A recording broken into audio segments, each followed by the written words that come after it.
अगर हम आज इंसान की बात करें तो हमें ये कहने में बिल्कुल भी झिझक नहीं होगी कि जो इंसान है उसकी इंसानियत तो पूरी तरह से ख़त्म हो चुकी है। वो कुछ भी सही या गलत करने से पहले नहीं सोचता है, तभी तो वो मासूम सी बच्चियों के साथ इतनी दरिंदगी करता है जिसके बारे में सोचकर हमारी रूह कांप जाती है।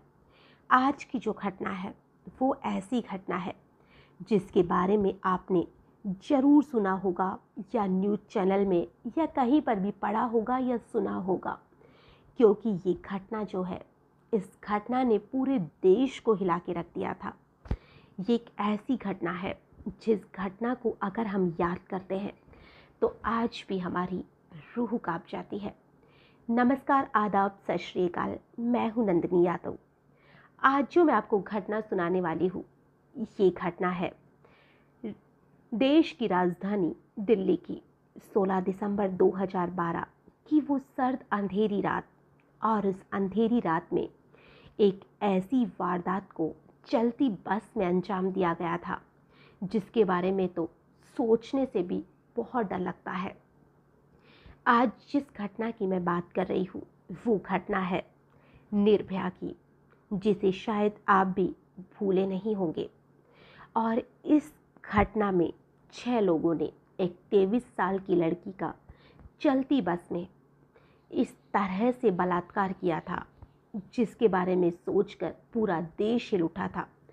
जगह जगह इसके लिए धरने दिए गए थे। उस बच्ची को बचाने के लिए देश के बाहर भी भेजा गया था, लेकिन फिर भी वो नहीं बच पाई थी। और इसमें जो 6 दरिंदे थे उनमें से एक दरिंदा ऐसा था जो नाबालिग था, और जब उसे छोड़ा गया था तो उसे सरकार ने 10,000 रुपये और साथ में ही सिलाई मशीन देने की भी पेशकश की थी, या कहे कि उसे दिया ही गया था। आखिर सरकार की उस लड़के के पीछे इतनी क्या मेहरबानी थी कि इसमें जो लड़का था उसे सिलाई मशीन दी जा रही है, उसे पैसे भी दिए जा रहे हैं। इस घटना में हम आपको पूरी जानकारी देंगे कि आखिर में उस लड़के को क्यों दिया गया था, निर्भया के साथ उस रात क्या हुआ था, निर्भया कौन थी। सारी जानकारी हम इस आगे की पूरी घटना में देने वाले हैं। और आज की जो घटना है, इसे सुनाने का हमारा उद्देश्य ना ही किसी को भी परेशान करना है, ना ही किसी का दिल दुखाना है, ना ही व्यूज़ और लाइक हासिल करना है। हमारा उद्देश्य एक तरह से निष्पक्ष जो भी जानकारी होती है उस जानकारी को आप तक पहुंचाना है, और वो सिर्फ इसलिए ताकि आपके जहन में ये जो जानकारी है, जो घटनाएं हम आपको सुनाते हैं, इसे आप अपने जहन में हमेशा जिंदा रखें कि जब भी आपके सामने ऐसी कोई भी घटना होती दिखे तो आप सतर्क हो जाए, आपके दिमाग में ये घटना क्लिक कर जाए कि ऐसा भी हो सकता है, और शायद आप कुछ गलत होने से खुद को बचा सके। तो आइए कहानी की शुरुआत करते हैं। जो निर्भया है उसका जन्म 1990 में दिल्ली में हुआ था। वो अपने 3 भाई बहनों में सबसे बड़ी थी। हर परिवार की इकलौती प्यारी सी बेटी थी।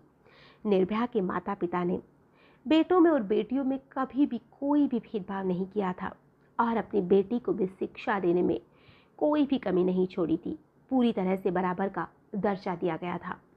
जो निर्भया थी वो पढ़ाई में काफ़ी तेज थी, और वो हमेशा अपने परिवार वालों की उम्मीद पर खरी उतरती थी।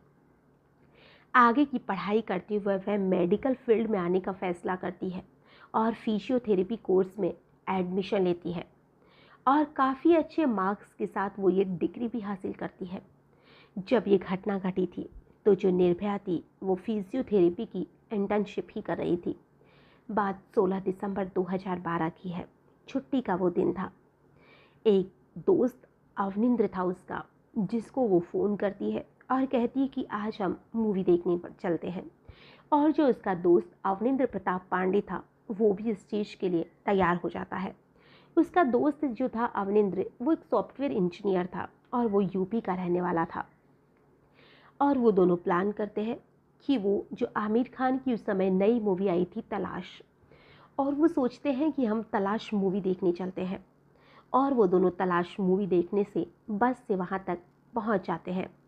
और जब वो वहाँ पर जाते हैं तो उन्हें पता चलता है कि भीड़ काफ़ी ज़्यादा है, और जो मूवी जिसका वो प्लान बनाकर आए हैं यानी कि तलाश, उस मूवी का टिकट उन्हें नहीं मिल पाएगा, इसलिए वो उसे तो रिजेक्ट करते हैं और साथ में ही वो लाइफ ओपी नाम की एक फिल्म आई थी, वो उसे देखने का प्लान बनाते हैं। जो शाम का शो था वो वही मिल पाता है। हालांकि रात ज़्यादा नहीं हुई थी, लेकिन फिर भी सर्दी की रात थी, सड़कों पर लोगों की भीड़ भी कम थी और साथ ही जो ऑटो वाले थे वो भी उन्हें वहाँ तक पहुँचाने के लिए तैयार नहीं थे जहाँ तक वो जाना चाहते थे। वो एक ऑटो का इंतज़ार करते हैं और तभी कोई भी ऑटो वाला तैयार नहीं होता है। तभी एक ऑटो वाला उन्हें वहाँ तक लेकर जाने को तैयार हो जाता है, मगर वो इन दोनों को सिर्फ मुनेरका बस स्टैंड तक ही लाने को राजी होता है। ये दोनों सोचते हैं कि मुनेरका से बस लेकर द्वारका तक चले जाएंगे, लेकिन दोनों ऑटो से चलकर मुनेरका का जो बस स्टैंड था वहाँ पर जाकर बस का इंतज़ार करने लगते हैं। मगर इनकी जो डेस्टिनेशन थी वहाँ तक जाने के लिए जो ऑटो वाला था वो भी पहुँचाने को तैयार नहीं हो रहा था। रात के लगभग 9:30 बजे का समय हो रहा था। तभी एक सफ़ेद कलर की काले शीशे वाली एक बस आती है। जो बस थी उसके गेट पर एक लड़का खड़ा था, जो कि नॉर्मल वहाँ पर कंडक्टर खड़ा हुआ रहता है, और वहीं पर वो लड़का खड़ा था। और वो लड़का चिल्लाते हुए उन लोगों से पूछता है कि अरे भाई कहाँ जाना है। जवाब में जो निर्भया का दोस्त अवनिंदर था वो कहता है कि द्वारका जाना है। तो वो कहता है कि चलिए हम भी वहीं चल रहे हैं, आइए आइए बस में बैठ जाइए। वो लोग बस में बैठ जाते हैं और वो बस में जाकर देखते हैं कि 3 और सवारी है, जहाँ पर मतलब बस में 3 सवारी और सीट पर बैठी हुई है। तो वो थोड़ा निश्चित होकर बैठ जाते हैं कि चलो और भी सवारी है। मुनेरका से द्वारका तक जाने के लिए वो 10-10 रुपए की टिकट भी लेते हैं, लेकिन जो बस वाला कंडक्टर था वो लड़का वो उन्हें टिकट नहीं देता। हालांकि 10-10 रुपए तो लेता है, लेकिन वो टिकट देने में बहस करने लग जाता है। लेकिन फिर भी वो लोग चुप हो जाते हैं कि चलो कोई नहीं, छोड़ तो देंगे, इसलिए वो दोनों खामोश हो जाते हैं।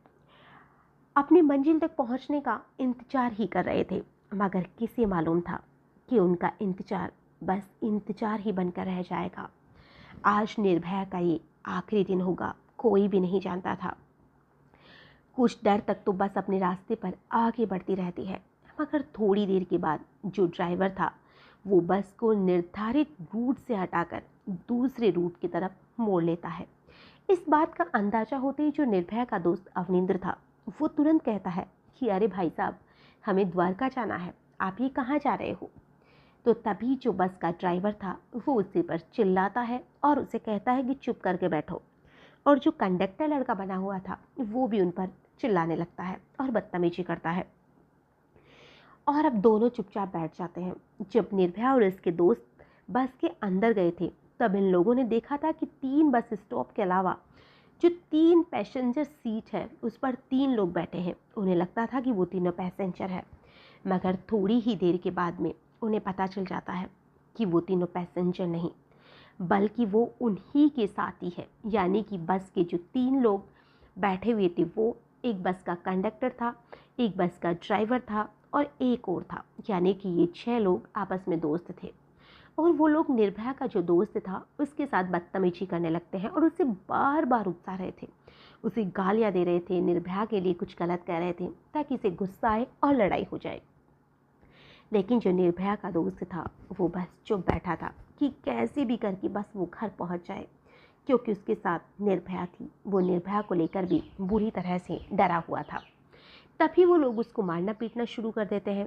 पहले तो वो निर्भया के दोस्त को लात घूंसों से बुरी तरह मारते हैं।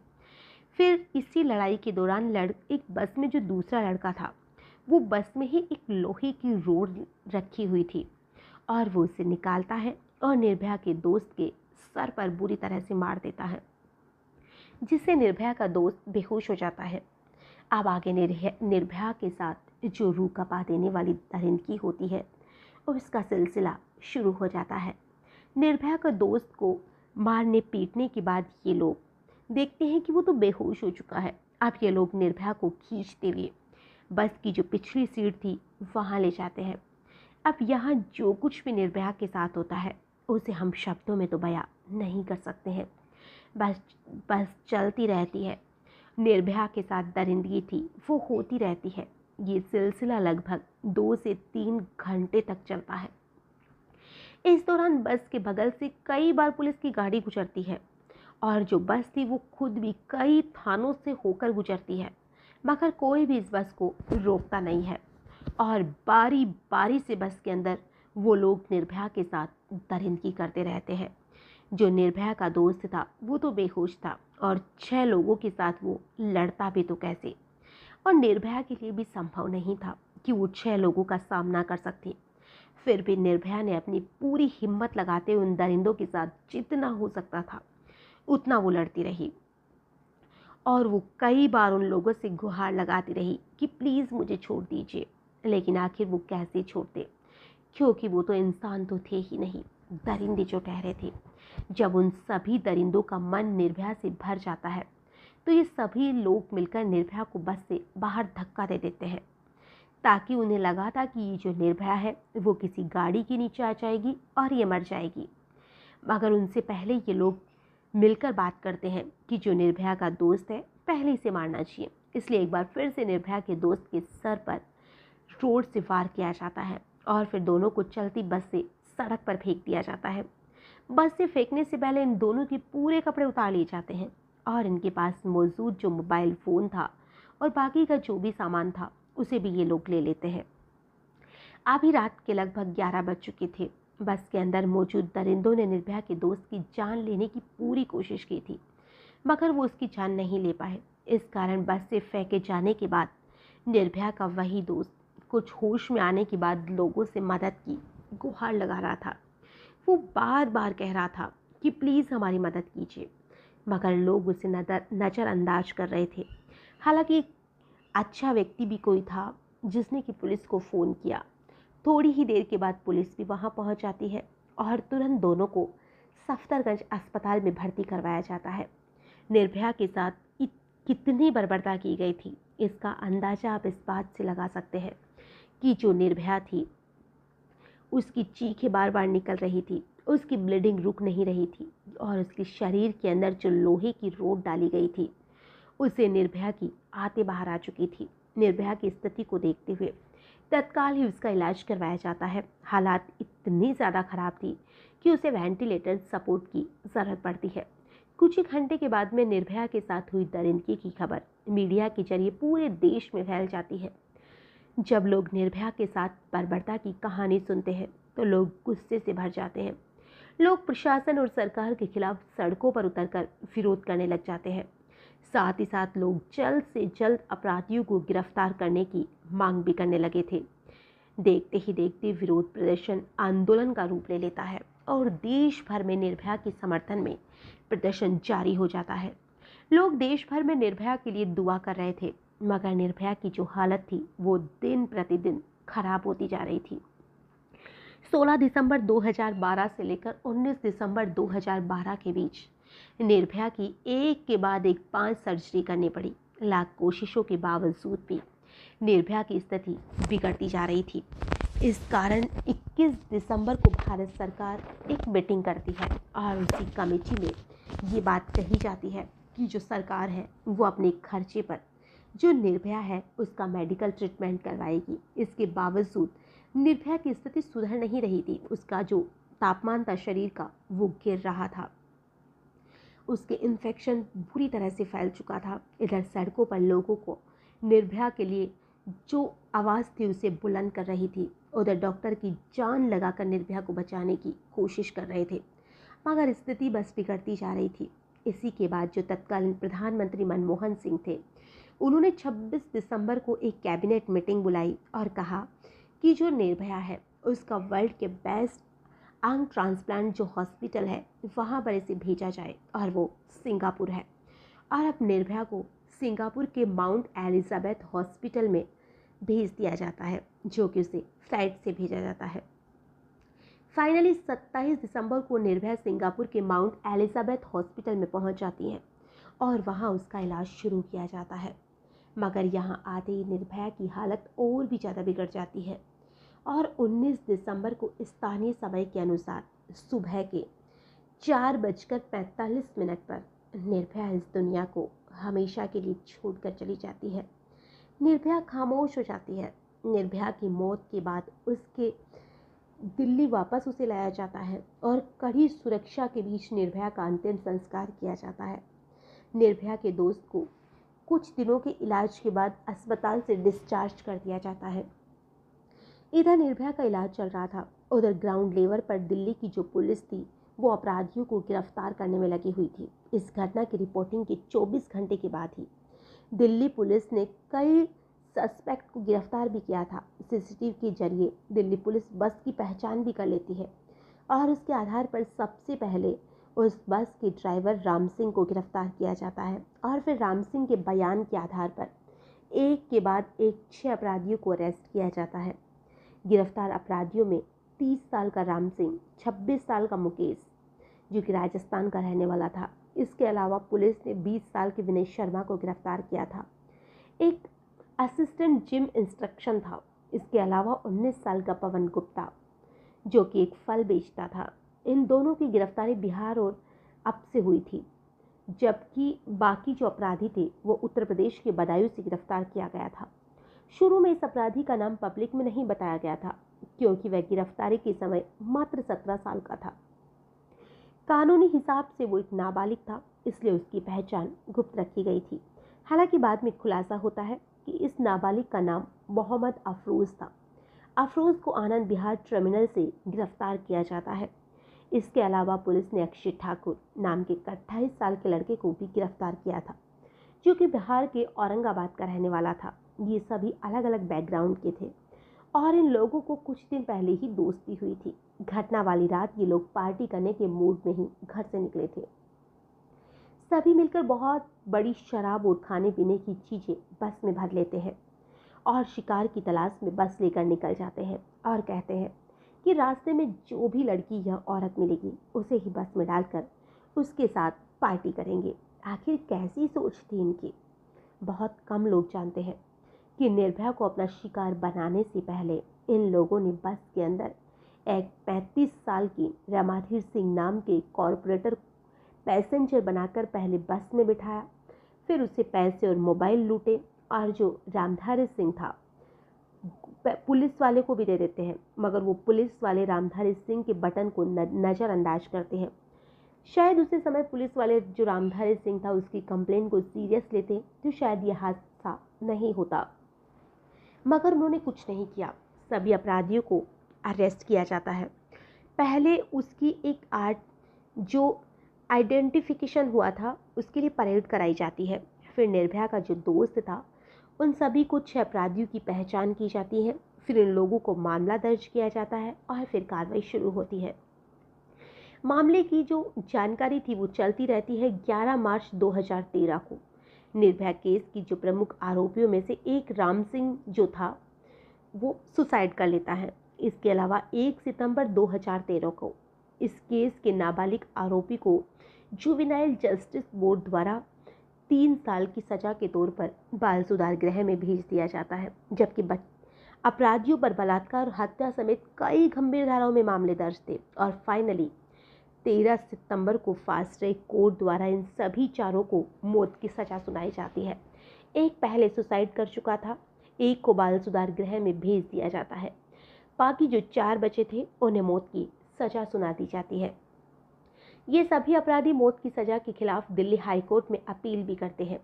यहाँ 13 मार्च 2014 को दिल्ली हाई कोर्ट द्वारा भी निचली अदालत के फैसले को सही ठहराते हुए इन्हें फांसी की जो सजा थी उसे बरकरार रखा जाता है। इसके बाद ये सभी सुप्रीम कोर्ट का रुख करते हैं। सुप्रीम कोर्ट द्वारा भी इन लोगों को जो फांसी की सजा थी उसे बरकरार रखा जाता है। इसके बावजूद ये अपराधी एक के बाद एक सभी विकल्प का इस्तेमाल करते हैं और बचने की पूरी कोशिश करते हैं, मगर सुप्रीम कोर्ट के बाद प्रेसिडेंट द्वारा भी इनकी जो पिटीशन थी उसे रिजेक्ट कर दिया जाता है। फाइनली सभी कानूनी दरवाजे इनके लिए बंद हो चुके थे और 20 मार्च 2020 को सुबह के 5:30 बजे तिहाड़ जेल में इनको फांसी दे दी जाती है। कितना खुशी का दिन होगा वो जिस दिन इन लोगों को फांसी दी गई थी। मेडिकल टीम द्वारा 6 बजे सभी को मृत घोषित कर दिया जाता है। निर्भया के अपराधियों को फांसी की सजा हो गई थी, जबकि एक ने खुद खुशी कर ली थी। फिर एक का क्या हुआ? जैसा कि थोड़ी देर पहले हमने बताया, इस केस का एक आरोपी जो था उसे नाबालिग करार दिया गया था। इस कारण उसे सिर्फ 3 साल की सजा हुई थी और उसे बाल सुधार गृह में भेजा गया था। मीडिया रिपोर्ट की बात करें तो इस नाबालिग अपराधी का नाम मोहम्मद अफरोज था। 3 साल की सजा पूरी करने के बाद में जो अफरोज था उसे बाल सुधार गृह से बाहर निकाला जाता है, वो भी गुपचुप तरीके से। मीडिया रिपोर्ट के मुताबिक अफरोज को जिंदगी गुजारने के लिए जो सरकार थी वो 10,000 रुपये और एक सिलाई मशीन देती है, ताकि वो बतौर टेलर का काम करके अपनी ज़िंदगी का गुजारा कर सके। इस बात की जानकारी आधिकारिक तौर पर किसी ने नहीं दी थी, क्योंकि देश के कानून के मुताबिक अपराधी की सुरक्षा करना भी कानून की ही जिम्मेदारी है। इस पर क्या ही कहा जाए। ये दावा ये भी किया जाता है कि दिल्ली सरकार ने अपनी तरफ से अफरोज को 10,000 और सिलाई मशीन दी थी, जबकि इसके पीछे की सच्चाई भी जानना जरूरी है।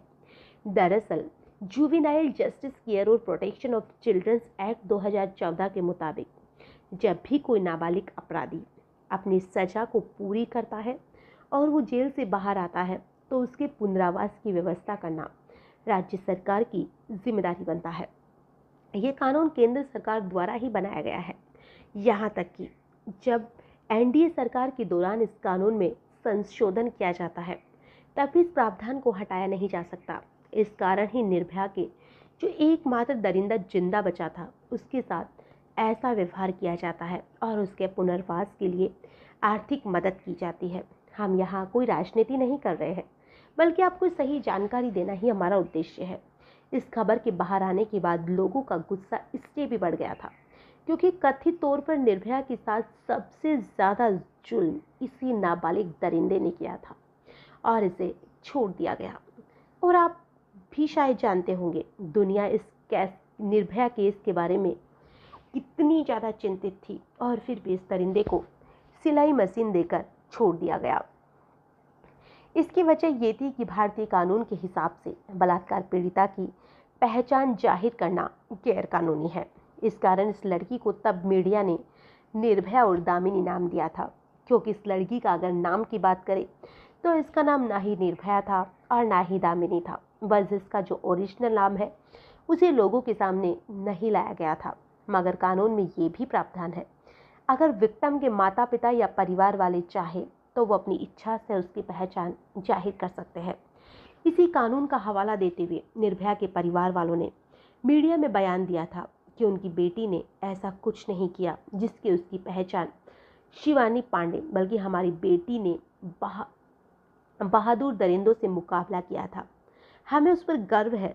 फिर निर्भया के पिता ने मीडिया से बात करते हुए कहा था कि बेटी का नाम बताया था। हमारी इस कहानी का निर्भया का जो नाम है वो ज्योति सिंह है। इस कामना के साथ कि ज्योति की आत्मा को शांति मिले, हम कहानी यहीं पर खत्म करते हैं। दोस्तों, आपके अनुसार देश में बलात्कार के मामलों को कम करने के लिए सरकार को क्या कदम उठाने चाहिए? कमेंट बॉक्स में ज़रूर बताना।